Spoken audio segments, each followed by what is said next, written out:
नमस्कार। तो Singapore match को देखते हुए आपके दिमाग में भी आ रहा होगा कि यार थोड़े से प्लेइंग में बदलाव करना चाहिए। तो वैसे मेरे दिमाग में भी आया कुछ कि प्लेइंग में बदलाव करना चाहिए। तो इस वीडियो में आज हम गेम प्ले की बात नहीं करेंगे, सिर्फ एक प्लेइंग 11 बनाने की कोशिश करते हैं जो वियतनाम के अगेंस्ट हो सकती है।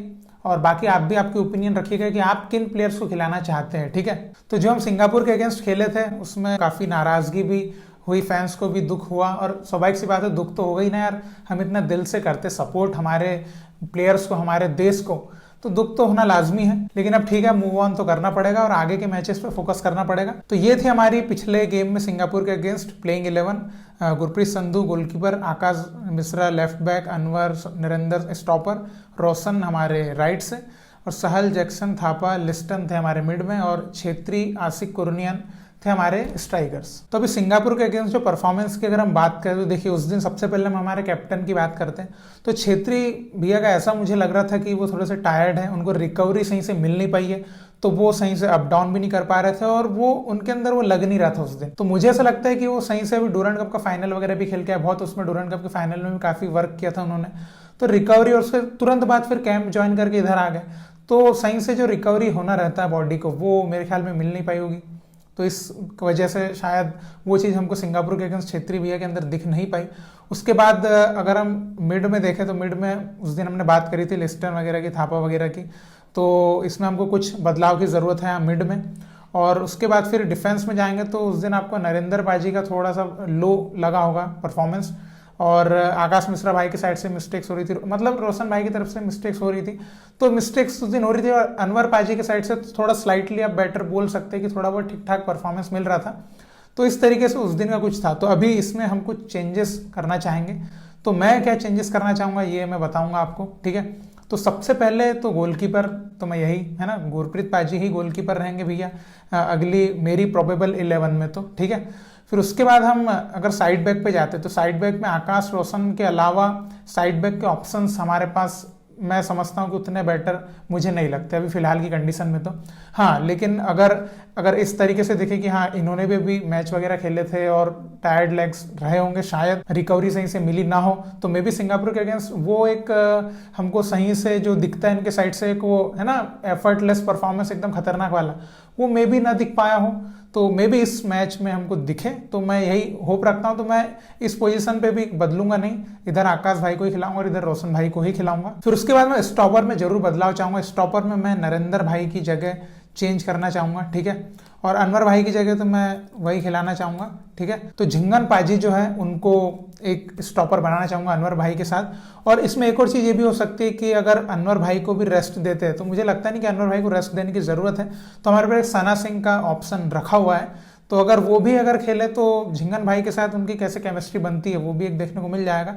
क्योंकि सना सिंह जो है वो ऐसे साइड बैक भी खेल सकते हैं, लेकिन साइड बैक में उनका परफॉर्मेंस है ना खराब सा आता है, वो स्टॉपर खेलते तो ही ठीक लगते हैं। तो मे बी अगर उनको जगह मिलती है तो अच्छी बात होगी। बाकी अनवर भाई और झिंगन भाई भी खेलते हैं तो उसमें कोई दिक्कत की बात नहीं। तो मैं डिफेंस में एक ही बदलाव कर रहा हूँ, वो है झिंगन भाई का, और नरेंद्र भाई जो है वो जाएंगे बाहर। उसके बाद जब मिड में चलते तो मिड में हमको काफ़ी है ना दिक्कतें उस दिन दिखी थी।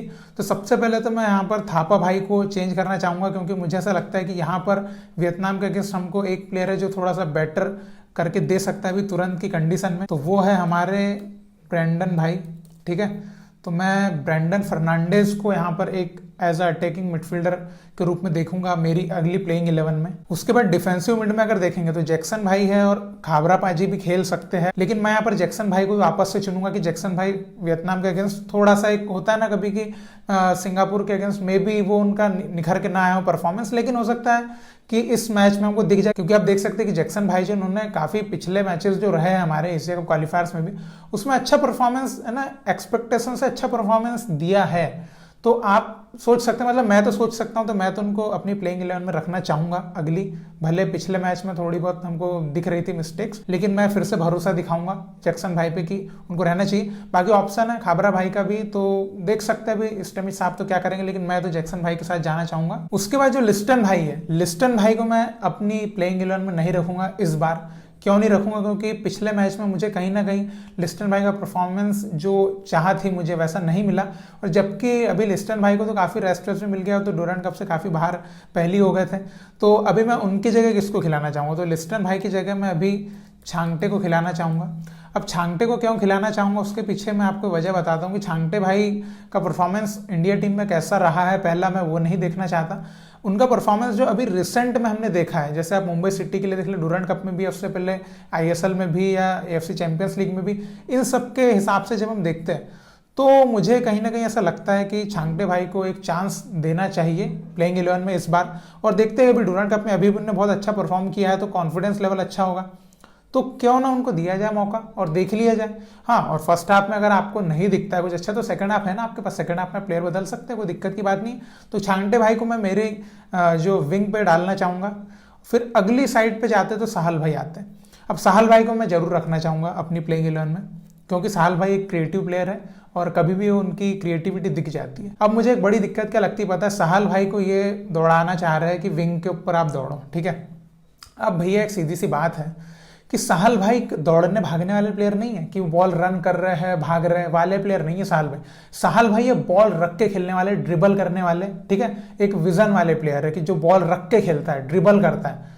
तो एक ऐसा खिलाड़ी है, ऐसे खिलाड़ी से आप ये उम्मीद बिल्कुल नहीं रख सकते कि वो विंग पे भागेगा। तो साहल भाई को एक प्लेमेकर का रोल देना चाहिए, एकदम फ्री खिलाना चाहिए, क्योंकि वो ऐसा खिलाड़ी है जो फ्री खेलेगा तो ज्यादा बेटर परफॉर्मेंस दे सकता है। तो मेरे हिसाब से साहल भाई को किस तरह से इगोर साहब खिलाते हैं, क्योंकि साहल भाई जो है वो प्लेमेकर का रोल बहुत अच्छा निभा सकते हैं, तो मैं उनको मेरी मिड में रखूंगा जरूर, ठीक है। फिर आगे पे हम जाते हैं तो छेत्री भी और आशिक, हमारे पास 2 ऑप्शन है। तो आशिक भाई को तो मैं बिल्कुल खिलाना ही चाहूंगा, क्योंकि आप देख ही सकते हैं पिछले मैच में भी जो रन्स बना रहे थे, भले अगर वो थोड़ा सा वहां पर अपना विजन और दिमाग लगा लेते तो मे भी गोल कन्वर्जन अगर कुछ हो पाता तो हो सकता था। तो आशिक भाई को तो मेरी प्लेइंग 11 में बिल्कुल रखूंगा। अब छेत्री भैया का ऐसा है कि छेत्री भैया टीम में रहते तो शायद मे भी टीम थोड़ी कॉन्फिडेंट रहती है, लेकिन अगर छेत्री भैया ऐसा लगता है कि छेत्री भैया को रिकवरी नहीं मिल पाई है, ऐसा कुछ लगता है तो मे बी वो चेंज हो सकते हैं। लेकिन मैं फिलहाल तो ऐसा नहीं समझता हूँ कि वियतनाम जैसे बड़े मैच में छेत्री भैया को बिठाएंगे और सब्स्टिट्यूट में लेके आएंगे, ऐसा नहीं लगता है। तो उस प्रोबेबिलिटी के हिसाब से और एक्सपीरियंस के हिसाब से मैं छेत्री भैया और आशिक की ही जो जोड़ी है उसको अपनी स्ट्राइकिंग में रखना चाहूंगा। तो इस तरीके से मेरी कुछ प्लेइंग 11 रहेगी जो वियतनाम के अगेंस्ट अगर हम देखें तो। गेम प्ले वगैरह की बात हम है ना कल करेंगे, आज हम देखते हैं सिर्फ प्लेइंग के बारे में। तो ये तो हो गई भैया एक प्लेइंग 11, मतलब मेरी प्लेइंग 11 जो कि मैं सोच सकता हूँ कि ऐसी खेलेगी तो शायद अच्छा ही खेलेगी। बाकी आप आपकी ओपिनियन बता सकते हैं, आप किस टाइप की प्लेइंग खिलाना चाहेंगे, किसको आप बिठाना चाहेंगे, किसको खिलाना चाहेंगे, वो आप बता सकते हैं। तो ये हो गई प्लेइंग 11। इसमें मैं लेकिन सब्स्टिट्यूट भी बताना चाहूंगी कि अगर सब्स्टिट्यूट का ऑप्शन देखा जाए तो किस तरह से सब्स्टिट्यूट मैं करना चाहूंगा, ठीक है। तो हमारे पास ऑप्शंस तो बहुत है, लेकिन मैं अटैकिंग साइड में अगर सब्स्टिट्यूट की बात करें तो सेकंड हाफ में जो हम लेट सब्स्टिट्यूट करते हैं ना, वो बिल्कुल नहीं करना चाहिए। मैं करना चाहूंगा सब्स्टिट्यूट अटैकिंग साइड में, क्योंकि अटैकिंग साइड में हम चेंजेस कर सकते हैं अगर कोई प्लेयर नहीं चलता है तो 60-70 मिनट के बीच में जो है ना यासिर भाई, अपने उदांता भाई और ईशान भाई को उस टाइम पीरियड के दौरान लाना चाहिए। अब जैसे ईशान भाई को लेके आते हैं आखिरी के 5 मिनट में, आखिरी के 6 मिनट में, या उदांता भाई को भी आखिरी के 5, 6, 7, 8 मिनट में, तो वो कोई फायदे की बात तो है नहीं। वहां पे प्लेयर आके बस जमने की कोशिश ही करेगा, उतने में तो फाइनल विसल बच जाएगी। तो ये जो चीज है मैं समझता हूं कि थोड़ा सा उनको अर्ली सब्स्टिट्यूट होना चाहिए सेकंड हाफ में ना, 60-70 के बीच में करेंगे तो फिर वहां पे टाइम मिलता है 30 मिनट का, तो उसमें काफी चीजें आप देख सकते हैं। जैसे ईशान भाई को एक सुपर सब भी बोलते हैं, तो उतने टाइम पीरियड में दिखेगा भी कि प्लेयर कितना चल पा रहा है। तो यही बात है कि यही मेरी प्लेइंग 11 रहेगी और ऐसे सब्स्टिट्यूट मैं इस तरीके से लाऊंगा अगर कोई प्लेयर इंजर्ड नहीं होता है तो, क्योंकि अगर फर्स्ट हाफ में अगर कोई प्लेयर इंजर्ड हो जाए और हमको जबरदस्ती का सब्स्टिट्यूट करना पड़े तो फिर तो किसी को भी फिर डालना ही पड़ेगा। लेकिन अगर ऐसा नहीं होता है तो सेकंड हाफ में 60-70 मिनट के वहां पे मैं इन प्लेयर्स को, क्योंकि एकदम फ्रेश लेग्स रहेंगे और कुछ अच्छा कर सकते हैं फिर आकर। तो यही है मेरी प्लेइंग 11 जो मैं खिलाना चाहूंगा वियतनाम के अगेंस्ट। और अगर आप इससे सहमत होते हैं तो आप जरूर कमेंट में लिख के बताइए। और अगर आपकी कोई प्लेइंग 11 है, आप किसी प्लेयर को उठाना बिठाना जिधर भी रखना चाहते हैं, तो वो भी आप कमेंट में लिख के जरूर बताइए। और वियतनाम के अगेंस्ट कैसा हम गेम प्ले करेंगे और वियतनाम कैसी टीम है, ये बात हम नेक्स्ट वीडियो में करेंगे। तो आप जो भी आपकी राय हो सकती है प्लेइंग को लेकर, वो आप जरूर कमेंट में लिख के बताइए। और इसी तरह भारतीय फुटबॉल को सपोर्ट करते रहिए। बहुत बहुत शुक्रिया वीडियो देखने के लिए। जय हिंद, जय भारत।